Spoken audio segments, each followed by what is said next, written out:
Olá, minhas irmãs, meus irmãos, caros jovens, casais, adultos do nosso movimento Emaús de Florianópolis. Mais uma vez tenho a graça de estar com vocês para lhes falar das leituras da Palavra de Deus do 12º domingo do tempo comum. Vamos iniciar com a oração do dia. Senhor nosso Deus, dai-nos por toda a vida a graça de vos amar e temer, pois nunca cessais de conduzir os que firmais no vosso amor.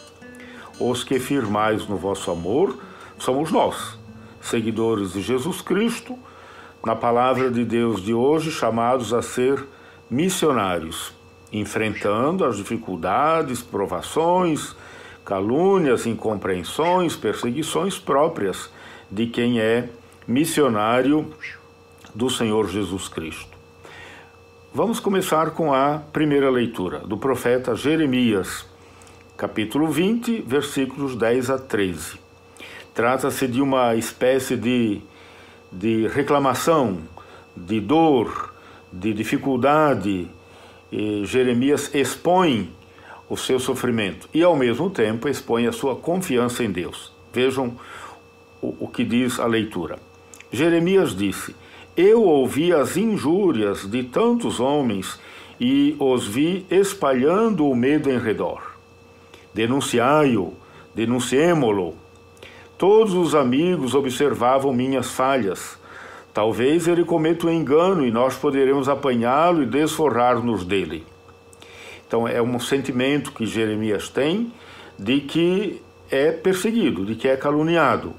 Vamos nos situar a respeito de Jeremias. Jeremias nasceu pelos anos 650 a.C.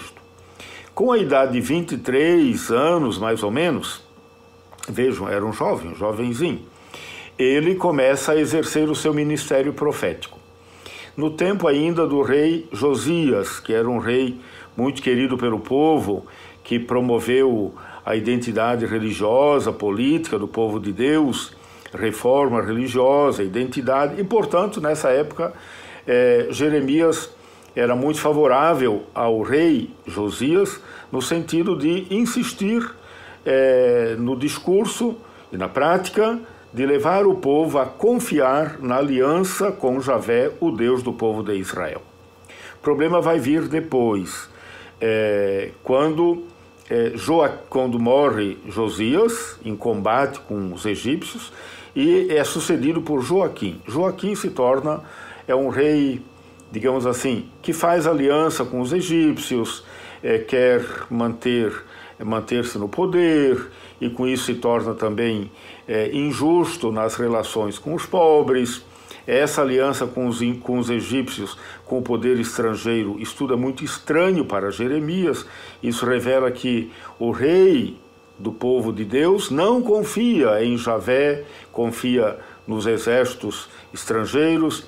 Então aqui começa o profetismo crítico, ético de Jeremias. Ele começa então a dizer umas verdades para o rei, para os chefes, para os poderosos, para os grandes. Começa a ser mal visto, conforme a leitura de hoje diz, né? As pessoas ao redor dele dizem: denunciai-o, denunciemo-lo. Vamos ver se ele se engana, se a gente pode pegá-lo numa falta para desforrar-nos dele. Então, Jeremias é aquele que vai dizendo as verdades para os chefes e para o próprio povo.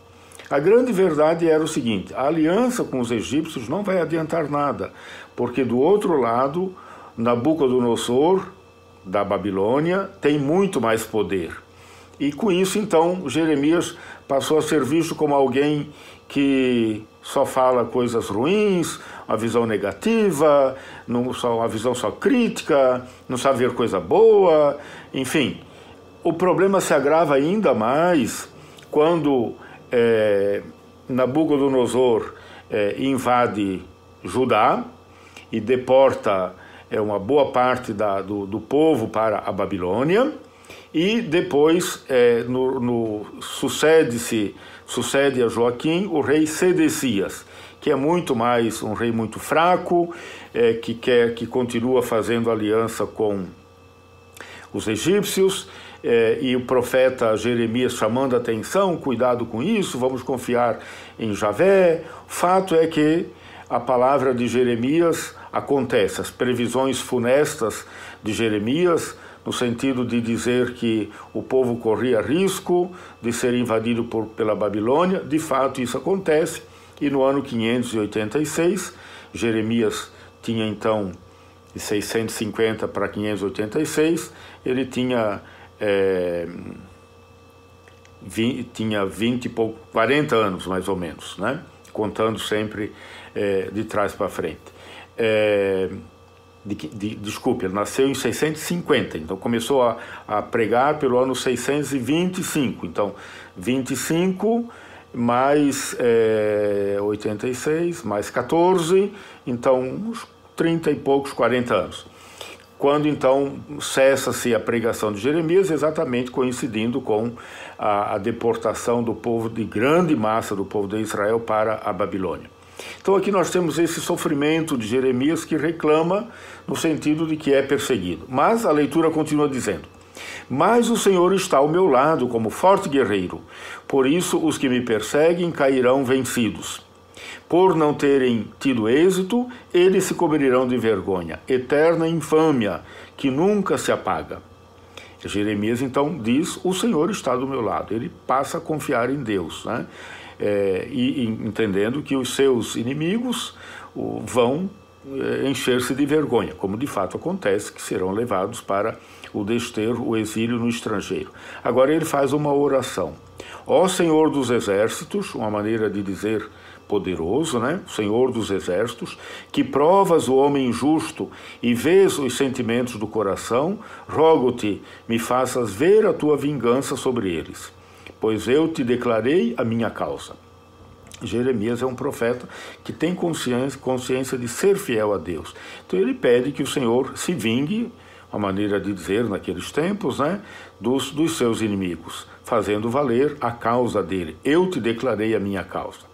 E termina: cantai ao Senhor, louvai o Senhor, pois ele salvou a vida de um pobre homem das mãos dos maus. Então ele termina agradecendo a Deus, porque Deus cuidou dele no meio das provações, perseguições, calúnias, incompreensões, sofrimentos, enquanto ele teve que ser um profeta. Ele era um homem muito sensível, muito tranquilo, muito delicado, mas tinha que enfrentar os poderosos, os grandes, dizendo as verdades que eles não queriam ouvir. Isso fazia com que Jeremias sofresse ainda mais. Então, Jeremias é o tipo, é o paradigma do profeta, aquele que, se dependesse dele, ficava na dele, ficava tranquilo, cuidando da sua própria vida, tranquilão, sua família, seu bem-estar, etc. Mas Deus exige que ele seja um profeta, que ele fale, que ele denuncie, que ele critique. E isso é complicado para ele, por temperamento dele. Então é isso que ele está expressando na primeira leitura de hoje, desse 12º domingo do tempo comum deste ano. Depois a gente vai ver que isso se casa com o Evangelho. Lembrando que a primeira leitura sempre é relacionada com o Evangelho. Mas vamos ouvir a resposta do Salmo, né? O refrão do Salmo. Salmo 68. Atendei-me, ó Senhor, pelo vosso imenso amor. Então o Salmo também é uma oração de pedido do pobre, do humilde, do sofredor, que clama pela presença, pelo apoio do Senhor. Vamos à segunda leitura. A segunda leitura é da carta de São Paulo aos Romanos. A carta aos Romanos foi escrita pelos anos 57 e 58. Lembrando que Jesus morreu pelo ano 30, então estamos a uma distância de 27, 28 anos. Lá pelos anos 50, começou a se acentuar uma dificuldade muito grande na comunidade dos cristãos. Havia os cristãos provenientes do judaísmo, que diziam que, além da fé em Jesus Cristo, os cristãos deviam ser fiéis à prática da lei judaica, a lei de Moisés. E os cristãos provenientes do paganismo diziam: não, o que conta é a fé em Jesus Cristo, não podemos voltar para trás. Paulo tenta a unidade entre essas duas grandes correntes do cristianismo primitivo. E Paulo insiste Ok, a lei é importante, mas a lei, pela lei, não salva. O que salva é a fé em Jesus Cristo. O que salva é a graça. Não somos nós que, pela prática da lei, vamos chegar para Deus e dizer, está aqui, eu cumpri a lei. A salvação é uma graça de Deus, é um dom de Deus em Jesus Cristo. É nesse contexto que podemos entender o trecho da segunda leitura do capítulo 5, versículos 12 a 15, da carta aos Romanos. Irmãos, o pecado entrou no mundo por um só homem. Através do pecado entrou a morte, e a morte passou para todos os homens, porque todos pecaram. Na realidade, antes de ser dada a lei, já havia pecado no mundo. Mas o pecado não pode ser imputado quando não há lei. São Paulo está lembrando que o pecado existe no mundo desde o início, desde os primeiros pais. Ele está aqui falando de Adão. Adão não é um nome próprio. Adão significa o terreno, aquele que vem da terra. Enfim, é uma realidade para falar de todos os seres humanos. Então, por um só homem, pelo primeiro ser humano, entrou o pecado no mundo e com o pecado a morte. Depois, com Moisés vem a lei para enfrentar o pecado. No entanto, a lei não dá conta, né? Porque a lei, São Paulo diz, a lei mostra para mim onde que está o pecado, mas a lei não me dá força para vencer o pecado. A lei me mostra o que eu devo fazer e que eu não consigo fazer, mas a lei mesmo não me dá força para eu não fazer o que não devo fazer e fazer o que devo fazer. Por isso São Paulo continua dizendo, mas o pecado não pode ser imputado quando não há lei, antes da lei de Moisés. No entanto, a morte reinou desde Adão até Moisés. A morte reinou desde Adão até Moisés, mesmo sobre os que não pecaram como Adão, o qual era a figura provisória daquele que devia vir. Adão, figura de Jesus Cristo, o novo Adão. Mas isso não quer dizer que com o dom da graça, não quer dizer que o dom da graça de Deus seja comparável à falta de Adão. São Paulo vai fazer, não nesse trecho de hoje, mas seguindo esse trecho, fazer uma comparação, na verdade uma contraposição entre o pecado de Adão e a graça de Cristo. A morte que entrou no mundo por causa do pecado de Adão, a vida nova que entra no mundo por causa da graça de Cristo. Pela desobediência de Adão, o pecado e a morte, pela obediência de Cristo, a graça e a vida. É uma contraposição. Por isso ele diz, o dom da graça de Deus não é comparável à graça de Adão, não tem comparação. É uma contraposição em que a graça é sempre maior que o pecado. A obediência de Cristo é muito mais do que a desobediência de Adão. A transgressão de um só levou a multidão humana à morte. Mas foi de um modo bem superior que a graça de Deus, ou seja, o dom gratuito concedido através de um só homem, Jesus Cristo, se derramou em abundância sobre todos. Então, pela desobediência de um, o pecado e a morte. Pela obediência de um, a graça e a vida. Não há comparação entre uma coisa com a outra, né? O pecado é grande, ele tem como consequência a morte, a desgraça, mas a graça de Deus, a obediência de Cristo na graça de Deus é muito maior. Esse trecho, não o trecho de hoje, mas a continuação vai terminar dizendo: onde há o pecado, onde superexcede o pecado, superexcede ainda mais, abunda ainda mais a graça de Deus. Tem muito pecado, a graça de Deus é muito maior. Então, para dizer que estamos do lado de Deus, né? E a vitória está do nosso lado. O Evangelho de São Mateus é a continuação do Evangelho do domingo passado. Estamos no chamado discurso missionário, em que Jesus Cristo, Mateus, né, Jesus Cristo, através do Evangelho de Mateus, nos mostra o que fazer, qual é a nossa missão como missionários de Jesus Cristo. Diz assim: naquele tempo disse Jesus a seus apóstolos: Não tenhais medo dos homens, pois nada há de encoberto que não seja revelado, e nada há de escondido que não seja conhecido. O que eu vos digo na escuridão, dizei-o à luz do dia. O que escutais ao pé do ouvido, proclamai-o sobre os telhados. Não tenhais medo daqueles que matam o corpo, mas não podem matar a alma. Pelo contrário, temei aquele que pode destruir a alma e o corpo no inferno. Então vejam, é toda uma passagem em que Jesus adverte a respeito das perseguições, das dificuldades. Vamos lembrar que Mateus escreveu pelos anos 80, 85. Jesus morreu no ano 30. Então temos aqui uma distância de 50 a 55 anos. No tempo de Mateus, havia uma grande perseguição dos cristãos da parte do imperador Domiciano de Roma. E os cristãos da Síria, Antioquia, a região de Mateus, eram muito perseguidos. E eles tinham um grande espírito missionário. Então, Mateus, falando de Jesus Cristo, de 50 e poucos anos atrás, mas ele está escrevendo aqui para a sua comunidade, ele quer mostrar que Jesus Cristo já falava da importância de ser missionário e que o missionário vai passar dificuldade, vai passar provação. Ainda hoje é assim.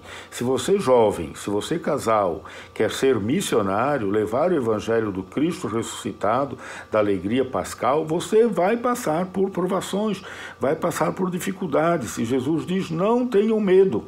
Não tenham medo dos homens. Nada há de encoberto que não seja um dia revelado. Nada há escondido que não seja um dia conhecido. Né? O que é dito hoje na escuridão, um dia vai ser revelado de cima dos telhados. Por isso, não tenham medo. Olha que bonita essa frase. Não tenham medo daqueles que matam o corpo, mas não podem matar a alma. O que conta é a alma. E a grande perseguição que os cristãos sofrem hoje não é a perseguição física. Claro que é uma grande perseguição dos cristãos, por exemplo, no Oriente Médio, Irã, Iraque, Paquistão, Afeganistão, na Índia, na China, etc., perseguição física. Nós aqui temos a perseguição espiritual, ou seja, a perseguição moral. Mais do que perder a vida física, nós corremos o risco de perder a fé, de perder a vida espiritual. Então, não tenhais medo daqueles que matam o corpo, mas não podem matar a alma. Pelo contrário, temei aquele que pode destruir a alma e o corpo no inferno. Não se vende, agora vem então uma confiança a se ter em Deus, né? Não se vendem 2 pardais por algumas moedas? No entanto, nenhum deles cai no chão sem o consentimento do vosso Pai. Então, confiar em Deus como os pardais também confiam. Quanto a vós, até os cabelos da vossa cabeça estão todos contados. Não tenhais medo, vós valeis muito mais do que muitos pardais. Portanto, todo aquele que se declarar a meu favor diante dos homens, também eu me declararei em favor dele diante do meu Pai que está nos céus. Aquele, porém, que me negar diante dos homens, também eu o negarei diante do meu Pai que está nos céus. É um convite a confiarmos em Jesus Cristo, que está presente conosco, que caminha conosco, que nos envia a ser missionários. Ele não nos engana, ele diz, olha, vocês querem ser missionários? Vão ser. Mas vocês vão passar por perseguições, provações, dificuldades, incompreensões, mas não tenham medo, eu estou com vocês. Confiem em Deus, os pardais são cuidados por Deus, imaginem vocês que vale muito mais do que muitos pardais. Portanto, muita confiança, assim como Jeremias, assim como Jesus Cristo, assim como Paulo, também nós hoje passamos por provações, por dificuldades próprias, pessoais, no âmbito da nossa profissão, da vida em família, da convivência social, das questões sociais, políticas, econômicas. O importante é que em tudo isso nós sejamos missionários, sabedores das perseguições, dos conflitos, das provações, mas confiantes de que o Senhor caminha conosco. Terminamos com a bênção do nosso Deus.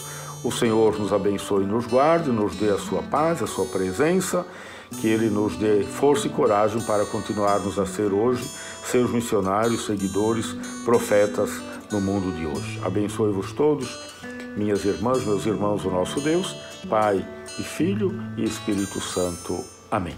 Que bom, Senhor, ir ao teu encontro, poder chegar e adentrar a tua casa, sentar-me contigo e partilhar da mesma mesa, de olhar, de tocar e de dizer, meu Deus, como és lindo, de olhar, de tocar e de dizer, meu Deus, como és lindo. Ó meu Senhor, sei que não sou nada, sem merecer, fizeste em mim tua morada, mas ao receber-te, perfeita comunhão se cria, sou em ti, és em mim, minha alma diz, meu Deus, como és lindo, sou em ti.